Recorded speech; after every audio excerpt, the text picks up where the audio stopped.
Olá, pessoas! Hoje vamos falar sobre um tema que provavelmente provoca saudades durante o isolamento social: turismo como lazer. Faz tempo que você não pega um ônibus, avião ou outro meio de transporte para um sítio, praia ou cidade nova, né?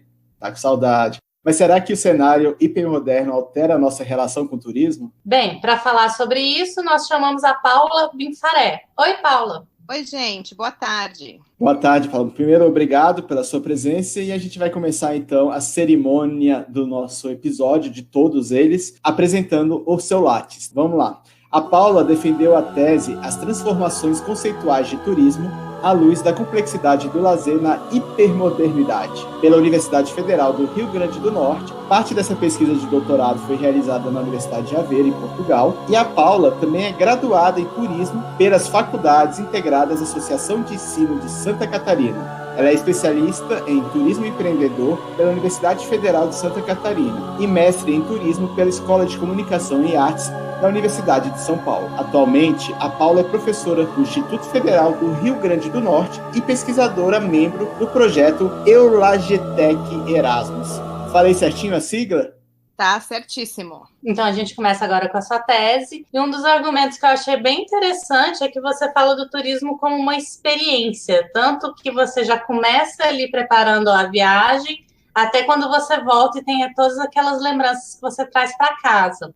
E aí eu queria te perguntar se a percepção dessa experiência está entre as motivações, o que te levou a escrever e pesquisar sobre o assunto, ou se não, quais são as suas motivações? Foi uma grande inquietação, né? Eu me formei cedo, lá nos idos dos anos 1999, por aí, e a gente tinha, nessa época, um corpo docente que não era da área. Então, durante toda a minha graduação, eu tive aula com um bacharel em turismo. E quando a gente sai da faculdade, e aí depois, na experiência da pós, né, do lato sensu, depois vai para o stricto sensu, a gente começa a ver que tem lacunas enormes dentro desse objeto de estudo que é o turismo. Porque a gente tem, assim, várias áreas colaborando, né? Nós somos transversais dentro do turismo.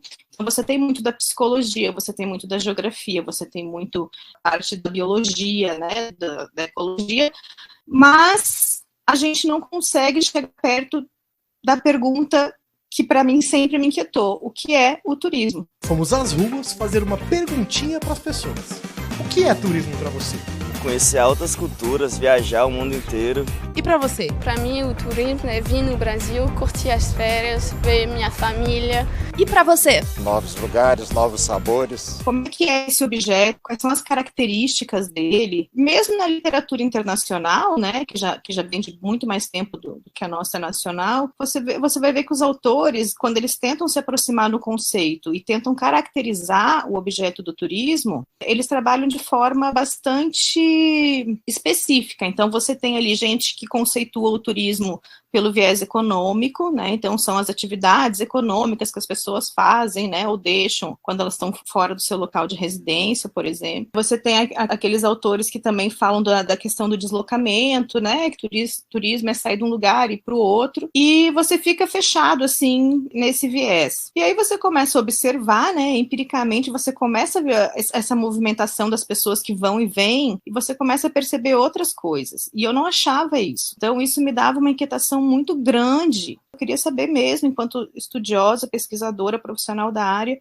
o que é, né, esse fenômeno, que às vezes a gente trata como setor, às vezes a gente trata como atividade. Eu escolhi por uma questão de metodológica, foi uma escolha, eu procurei trabalhar essa pesquisa, né, a partir da fenomenologia, e a partir disso eu fui desconstruindo algumas coisas e construindo outras.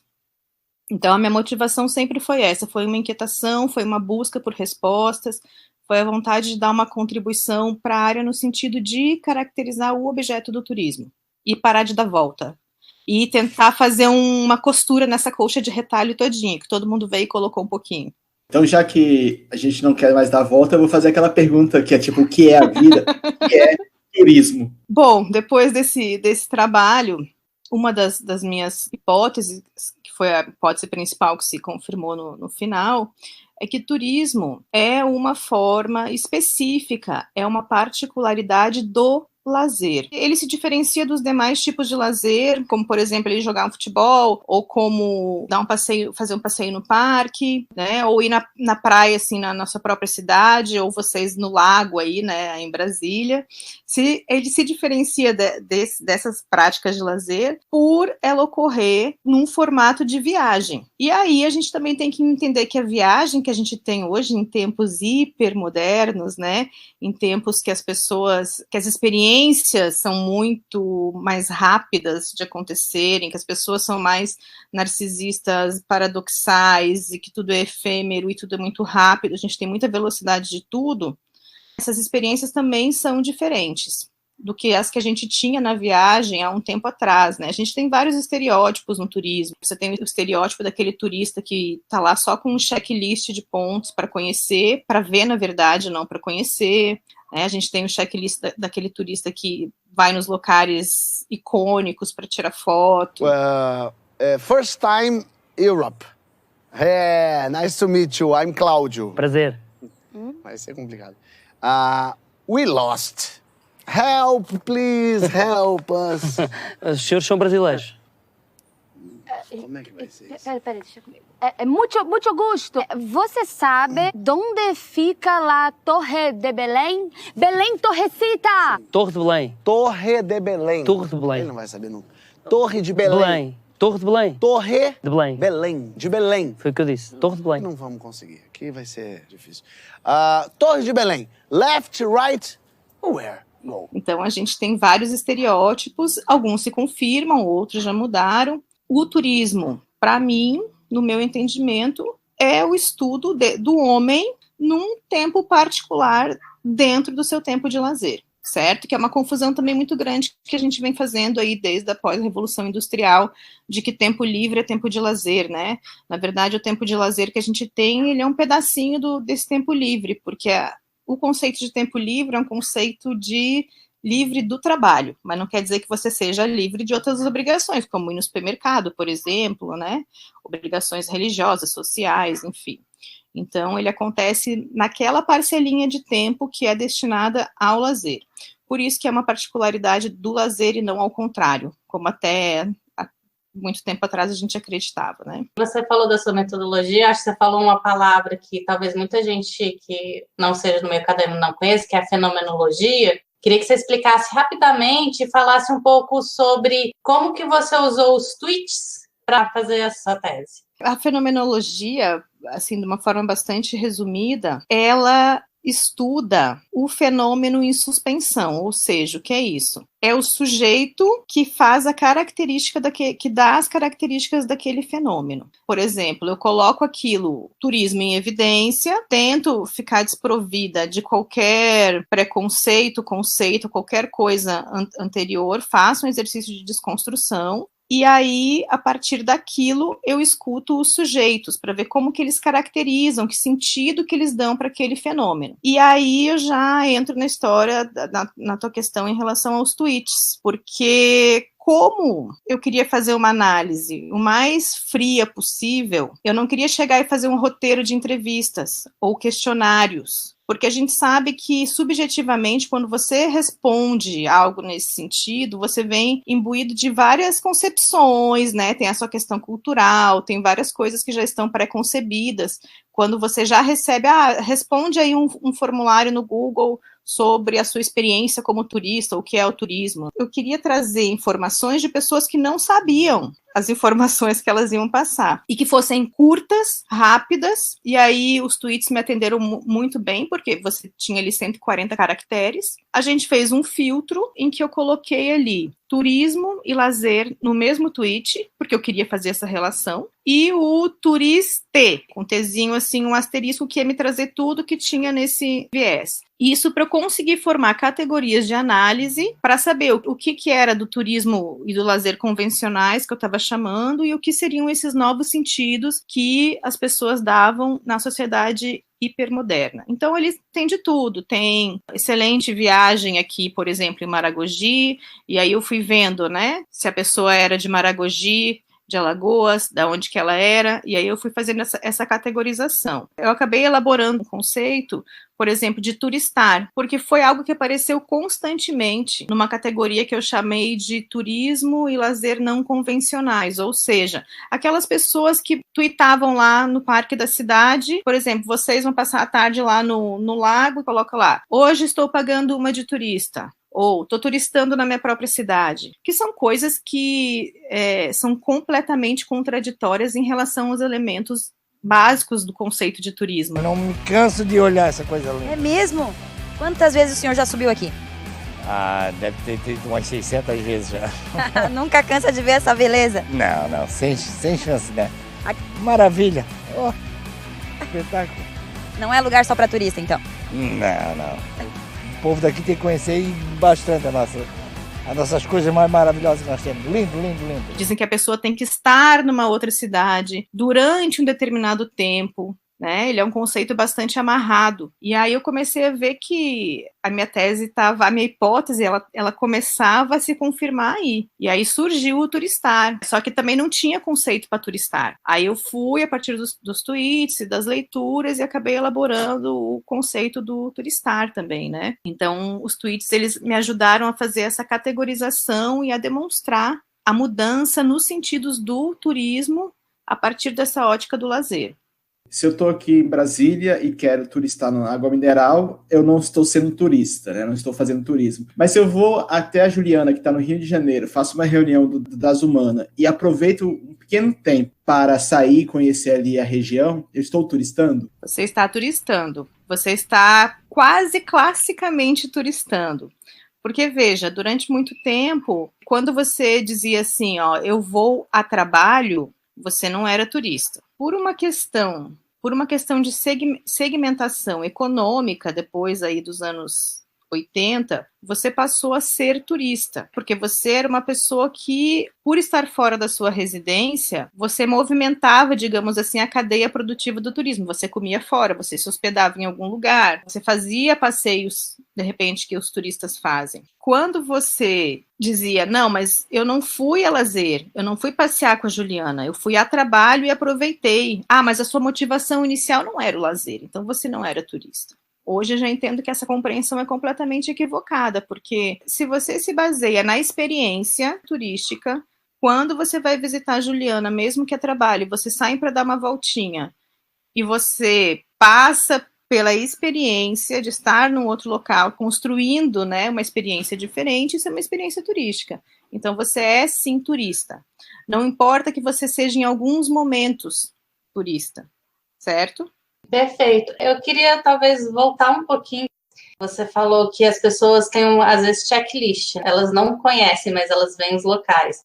E eu lembro também de muita gente que viaja, que vai em shopping, resort, parque aquático, aqueles lugares que são iguais no mundo inteiro. Só que você inicia com o argumento do Clifford Geertz, que diz que a gente conhece as nossas diferenças a partir da observação do outro. O que isso significa, então, para o conceito de turismo?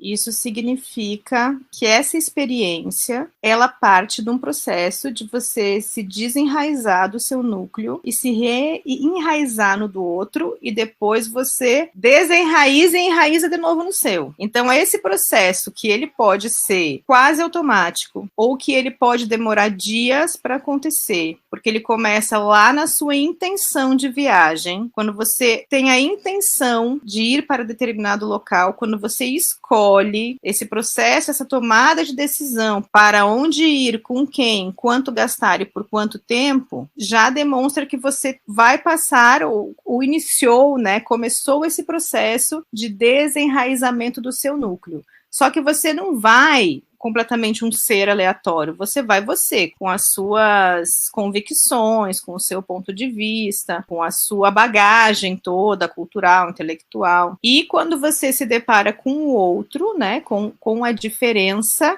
Aí você já está enraizada naquele lugar também. Quando você volta você, mais esse pouco do outro. E isso é uma coisa importante, Juliana. A gente não mensura a qualidade da experiência em turismo. Assim, eu não sou mais ou menos turista, ou tenho mais ou menos qualidade de experiência se eu vou para o resort ou se eu vou para o meio de uma tribo indígena para conhecer. O cara que fica deitado numa rede um final de semana inteiro num resort, ele passa por esse processo e ele tem experiência turística diferente do cara que vai lá turistar no meio da tribo, porém não são qualificáveis em termos de, ele é mais turista ou ele é menos turista.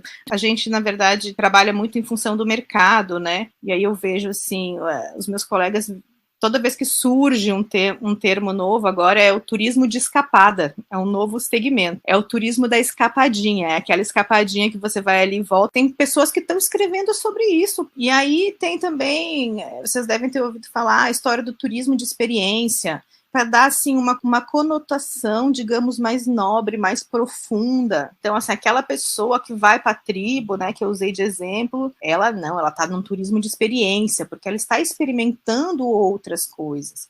Mas todo turista passa por isso. Quando falar turismo de experiência, isso é uma coisa que serve mais ao mercado, porque mercadologicamente é uma coisa que está na moda, né? Então é isso, é o turismo criativo. Então, são vários jargões, vários segmentos que vêm surgindo, mas que, na verdade, são mais do mesmo. A verdade é essa. Agora, por exemplo, existe o turismo de aventura. Ele pode ser entendido como uma categoria? Porque você falou esse turismo de escapada. Por que um pode e o outro não? Não, sim, nós temos. Você pode ter uma escapada de aventura, por exemplo. Sabe? A segmentação a gente faz, é um processo inverso, né? Quando você faz, em geral, com produtos tangíveis, sabores, cores, por exemplo, etc., você cria as categorias e aí o mercado se segmenta, né? Então, eu gosto mais do preto ou do vermelho, mais da menta ou da baunilha. Então, né, eu já tenho aquelas categorias, aquelas opções e eu vou. No turismo é ao contrário. Né? Então, por exemplo, primeiro as pessoas formam os grupos, começam a viajar para um lugar que, sei lá, surgiu uma imagem de uma santa, por exemplo, e aí você tem o turismo religioso. Aí você tem aquelas pessoas que são mais aventureiras, que gostam de fazer trekking, rapel, trilhas, de usar a tirolesa, de fazer o bungee jump. Então, isso é o turismo de aventura. E que pode ser também o ecoturismo, porque está dentro, por exemplo, de uma unidade de preservação. Pode ser também dentro do turismo rural, porque pode estar dentro de uma área rural. Então, você pode ter o turismo de aventura numa área rural, por exemplo. Para além dessa classificação, a gente entenda que, e até uma coisa que eu também uso na tese, né, a questão da complexidade lá do Edgar Morin, que uma coisa é você disjuntar, né, e outra coisa é você distinguir. Então, você pode caracterizar cada um desses tipos, mas sabendo que eles não estão separados, eles não são disjuntos, eles podem ocorrer de forma concomitante. Bem, você trouxe essa questão da complexidade, também eu lembro de um diagrama que eu vi na sua tese que fala do conceito do turismo e do lazer clássicos, e eles agora na hipermodernidade. Queria pedir para você explicar o que seria essa hipermodernidade. Bem, o hipermoderno, ele se caracteriza pela velocidade, né? Então, assim, é uma sociedade, até Bauman usa, né? A sociedade líquida, né? Aquela coisa que você não consegue pegar com a mão que escorre pelos seus dedos. Na segunda metade do século XX, ocorreu uma decepção com os sólidos criados pela modernidade. E os exemplos disso são a própria crise da democracia representativa do Estado-nação, a incapacidade do mercado de lidar com a desigualdade, enfim, são vários. Junto com isso, ocorreram novos fenômenos sociais, como a globalização, a individualização e um grande avanço da tecnologia das comunicações. Diante dessas transformações tão profundas, vários sociólogos e filósofos tiveram que se perguntar: a modernidade acabou? É o fim da história? O que estamos vivendo agora? Numa sociedade líquida, os indivíduos, as relações entre eles e as instituições não têm mais uma forma rígida, duradoura, sabe? Como nos tempos antigos. Tudo está em constante transformação, muda rápido e nada é feito para durar. Porque é muito volátil, é narcisista, é aquela história do culto ao corpo e aos padrões, e hoje a gente tenta mudar esses padrões, e uma hora você tem padrão, outra hora você não tem padrão. Então, tudo aquilo que a gente entende como sendo fluido, líquido, volátil, paradoxal, entra como características dessa sociedade, desses tempos, que a gente chama de hipermodernos, né? Emendando com a questão do turismo. A gente tem, por exemplo, mudanças drásticas, né, em relação ao lazer, por exemplo. Então, o lazer, até antes daquilo que eu considerei como clássico, né, antes do hipermoderno, que eu chamo de clássico, por exemplo, ele não podia ser remunerado. Então, por exemplo, o cara que dá aula de SUP, de stand-up na praia, largou toda a vida dele empresarial, por exemplo, foi dar aula de SUP na praia. Se você classificar esse cara pelo lazer convencional, pelo conceito clássico, ele não pode estar no seu momento de lazer enquanto ele dá aula de SUP, porque ele está sendo remunerado. Mas se você olhar para o que permite dentro da hipermodernidade, pode sim, porque se você falar com esse cara e esse cara te disser assim, não, eu ganho meu dinheiro aqui, mas para mim, eu não estou trabalhando, estou no meu momento de lazer, então ele está no seu momento de lazer. Antes não podia ser remunerado, hoje sim, você tem essa compreensão de que o lazer pode ser remunerado, porque, classicamente, tanto o lazer quanto o turismo, que vai repercutir no turismo, né, esse lazer, ele era orgânico. O que é esse orgânico do lazer? O orgânico é assim, é aquilo que eu faço no tempo que me sobra. São aquelas atividades programadas que eu faço quando eu não tenho mais nada para fazer. Já na hipermodernidade, neste tempo social, o lazer, ele é trabalhado de forma holística, ou seja, ele pode ser um estado mental, um estado de espírito. Quem vai me dizer se está em lazer ou não é o sujeito, né? E aí a gente volta para a história da fenomenologia. Diferentemente dos meus conceitos clássicos que diziam que não. Só que ninguém escutava o sujeito, né? E o sujeito às vezes diz, não, eu estou no meu momento de lazer. O cara tá lá no culto, na igreja. Até então isso era uma obrigação religiosa. Aí o cara conversa com o cara lá e ele tá dizendo, tem lá o tweet dele falando, no meu lazer semanal. E aí? Deixa eu ver se eu passei na prova, assim, de entender o que é turismo. Turismo precisa de uma viagem, né? Precisa de uma experiência, e ele é considerado uma particularidade do lazer. Até aí eu tô com 5, né? Tá, já quase gabaritando. Aí eu te pergunto, por exemplo, um guia de turismo, ele está viajando, ele está em lazer? Ou seja, há sempre lazer no turismo, por exemplo? Ele pode ser considerado também um turista? Esse outro lado da coisa, assim, às vezes a pessoa está numa fila, está viajando porque leva os filhos, mas tudo que ele queria não está ali, né? Exatamente. E aí, ele é um turista?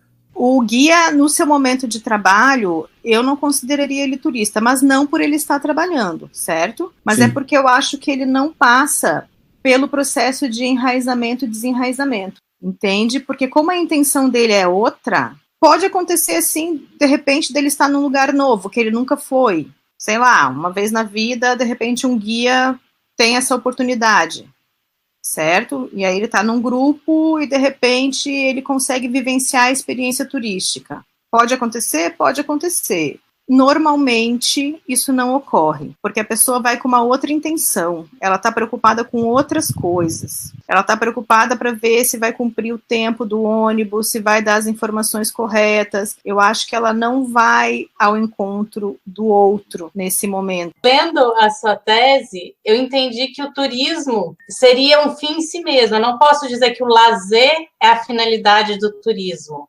É isso? Isso, é isso aí. Classicamente, lá mais para trás, você tinha que o lazer poderia ser ou a motivação inicial ou a motivação final do turismo. Hoje, no hipermoderno, eu não posso mais. Por que eu não posso mais? Por aquele exemplo que eu dei antes, na relação da visita. Vai a trabalho, mas aí vai e visita. A motivação inicial aí não foi o lazer. Mas não quer dizer que naqueles momentos de folga você tenha seus tempos de lazer e aí você turiste também, porque você está fora do seu local de residência habitual. Qual é a motivação, né, atual? Então eu tinha assim, que antes, classicamente falando, a motivação do turismo era o lazer. Hoje, a motivação do turismo é o próprio turismo, é o turistar. Quando eu viajo a turismo, certo? Eu viajo única e especificamente para turistar. Então, acaba sendo um fim em si mesmo.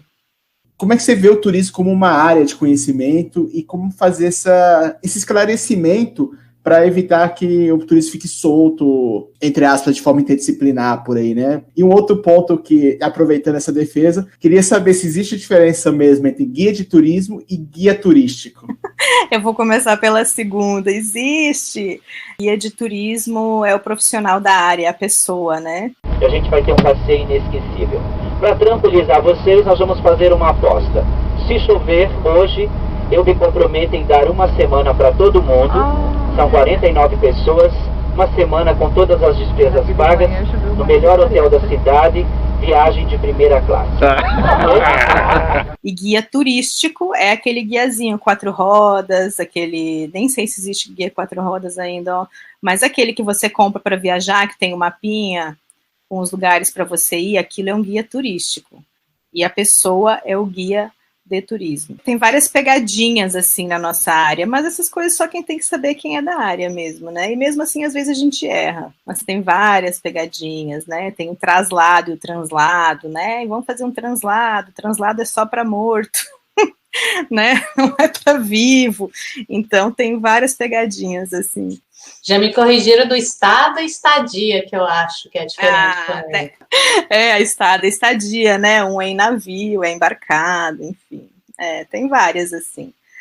Agora, em relação à primeira parte da pergunta, em relação à questão da área, assim, existe uma grande discussão, muito tempo, turismo é ciência, não é ciência, é área de conhecimento, é disciplina. Eu entendo que turismo é uma área aplicada, né, das ciências, tanto que em alguns cursos em algumas universidades ele está dentro das ciências sociais aplicadas, é o caso aqui do Rio Grande do Norte, que eu já acho que é uma grande coisa. Quando eu fiz meu mestrado lá na USP, estava dentro da comunicação, da escola de comunicação. Hoje, eles já tiraram, tanto o mestrado quanto o doutorado em turismo já está vinculado a outra, né, as ciências sociais aplicadas também, não está dentro da comunicação.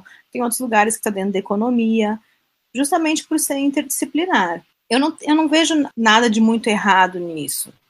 O problema são as interferências bastante parciais que a gente tem, né? Se você tem um curso de turismo, por exemplo, dentro do departamento de economia, que é o caso, por exemplo, lá de Aveiro, né? Eles fazem um trabalho muito bom lá, mas é um trabalho para empreendedor, para quem quer aí ir para administração, para economia, para quem tem essa pegada mais técnica mesmo. Quando você reposiciona, né, quando você reposiciona o turismo, e a gente vem numa levada muito forte, assim, de tentar posicioná-lo dentro das sociais aplicadas, por entender, não é porque a gente não gosta de matemática, né, que nem eu já ouvi falar, vocês não querem estar lá na economia porque vocês não gostam de matemática, turismólogo não gosta de matemática. Não é por isso, é porque antes de você fazer a conta para ver quanto que o turismo repercute em termos de PIB, por exemplo, conta satélite, etc., né, você tem ali um sujeito que é um humano que faz, porque se as pessoas não saírem, se as pessoas não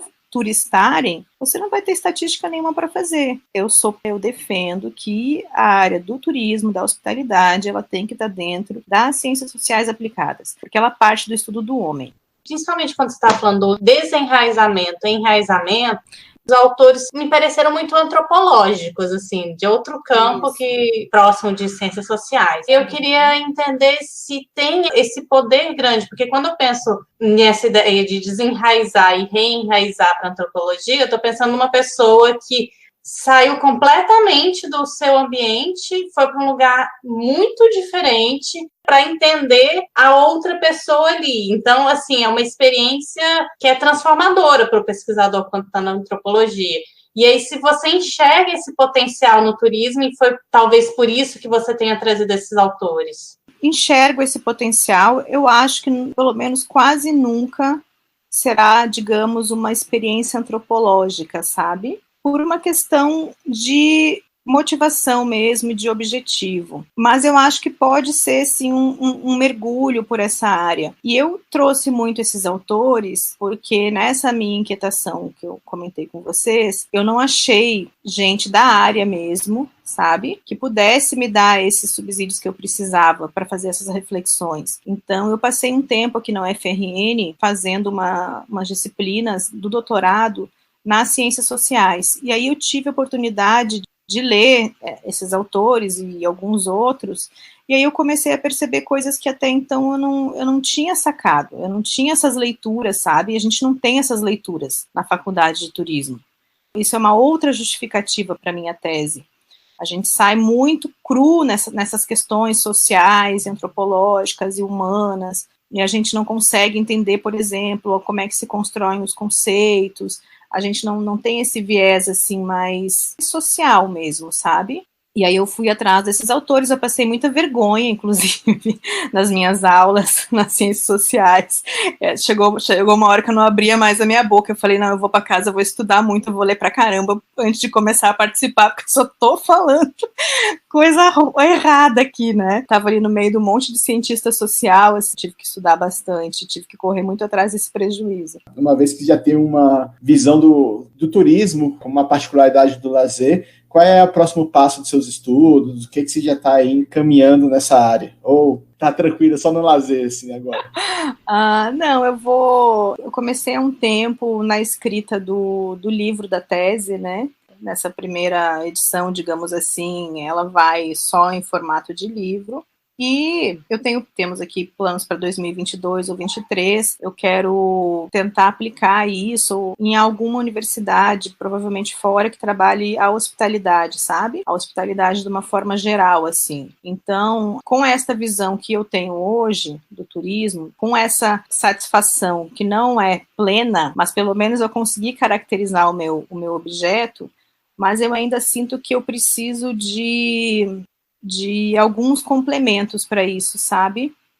Eu preciso de outras visões, principalmente assim, eu preciso de uma experiência mais estandartizada do turismo, para que eu consiga aplicar esses conceitos e consiga ver o que realmente acontece naquele turismo mais massificado mesmo, mais de pacote, como é que as pessoas vivem essa experiência, uma coisa bastante padrão, assim, bem padronizada. E uma outra pergunta que a gente sempre faz aqui no Das Humana é tentar enxergar como que as teses, quando elas chegam ao final, elas podem ser apropriadas pela sociedade, ou seja, por outros estudantes de turismo, ou para pessoas que trabalham no setor, como que ter esse conceito do turismo e do lazer hipermoderno pode gerar impactos na sociedade.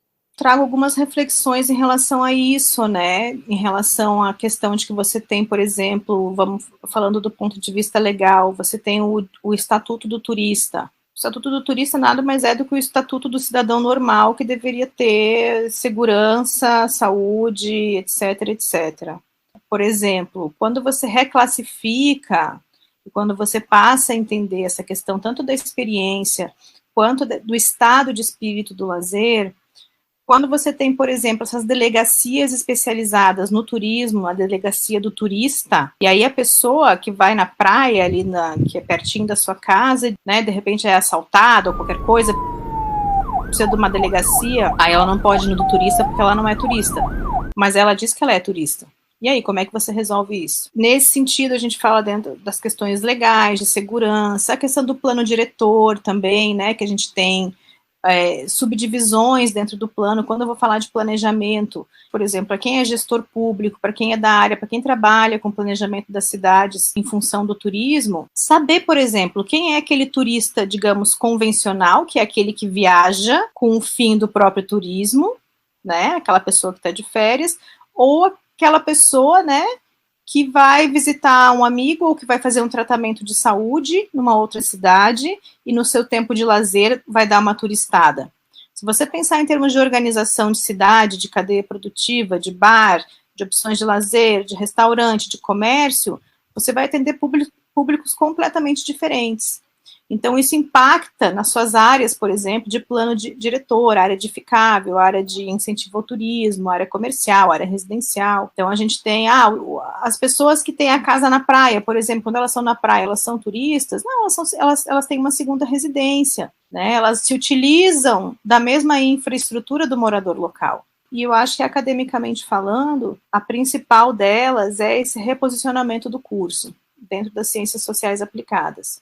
Isso aí para mim, acho que é a hora que a maioria dos cursos, né, tivessem naquilo que eu chamo, dentro da sua caixinha lá, os cursos de turismo, ou ali nas humanas ou nas sociais aplicadas, eu acho que já seria de bom tamanho para a gente. Já fiz algumas leituras há muito tempo atrás sobre turismo, focava muito nesses programas de desenvolvimento do turismo, que trazia recursos, principalmente de organismos multilaterais para o Brasil, e o que se percebia era que você montava toda uma estrutura para o turista que tem poder aquisitivo, mas você esquecia das comunidades próximas. Então, você criava uma infraestrutura para hotel, de saneamento, coisas do tipo, e não criava isso para os moradores. E aí você gerava uma relação complicada entre morador e turista. Com essa visão que você traz desse novo conceito de turismo, a gente consegue aproximar, talvez, ou tornar essa relação menos desigual entre turista e morador? Assim, se houver um esforço de planejamento, certo, consegue.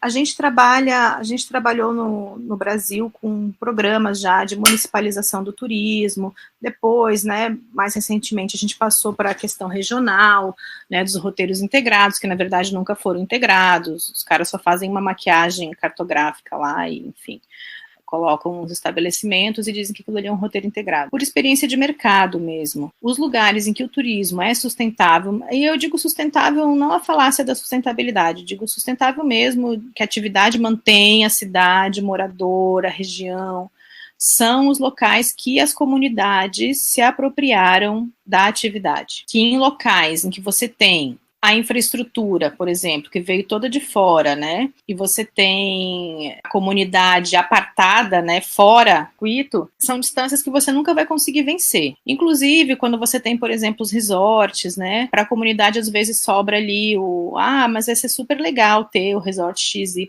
na comunidade lá, porque isso vai gerar emprego e renda. Tá, beleza, vai gerar emprego e renda. Com exceção de uma ou outra rede, eles não treinam, né, o morador local. Então, o morador local vai ser aquele que sempre vai ser o carregador de mala, por exemplo, o mensageiro. Você teria como, por exemplo, fazer com que a pessoa começasse assim e fosse, digamos, subindo nos cargos, chegasse numa recepção, numa governança, por exemplo, de um equipamento hoteleiro desse, porque a gente trabalha assim, né? A gente trabalha visando melhorar, né? Evoluir numa carreira. E a gente não vê isso nos locais que tiveram esse tipo de estrutura. Você vê isso nos locais em que a gente consegue desenvolver bem o que a gente chama de TBC, né, que é o turismo de base local. Então, você começa com a base, né, da comunidade, e aí você depois vem para esses mega investimentos e recursos e infraestrutura. A gente vê muito isso aqui no Nordeste, porque aqui a gente já foi beneficiado com o Prodetur 1 e o Prodetur 2, né, muita estrada, muita coisa, assim, grandiosa em termos de infraestrutura, e as comunidades locais completamente apartadas do processo. Você fala sobre a questão da hipermodernidade, que, de acordo com Bauman, quando fala modernidade líquida, faz parte da modernidade, né? Mas aí, se você olha hoje nesse mundo, o pós-modernismo, né, e tal, é possível aceitar, por exemplo, um turismo de videoconferência, por exemplo, que nem fotógrafo que bate foto de pessoas em casa, né? Então fica essa brincadeira, essa provocação. E também perguntar para vocês se tem mais alguma coisa que você gostaria de colocar à disposição deste episódio para a gente falar com quem está nos ouvindo. Eu não acredito nem em turismo de videoconferência, também não acredito em turismo virtual, que é uma coisa que todo mundo me pergunta. Então quer dizer que você não acredita em turismo virtual, aquele que você coloca lá, né, os óculos e tem toda a sensação de frio, calor, visão não sei das quantas, e o negócio se mexe, gira, você lá na cabine, parece que você está aqui e ali. Para mim isso é só uma prática de lazer, certo? Não é turismo, porque você não tem um componente da viagem. E aí você não desenraiza e reenraiza de novo, e aí você não constrói a experiência turística, no caso. Você vai ter uma experiência de lazer.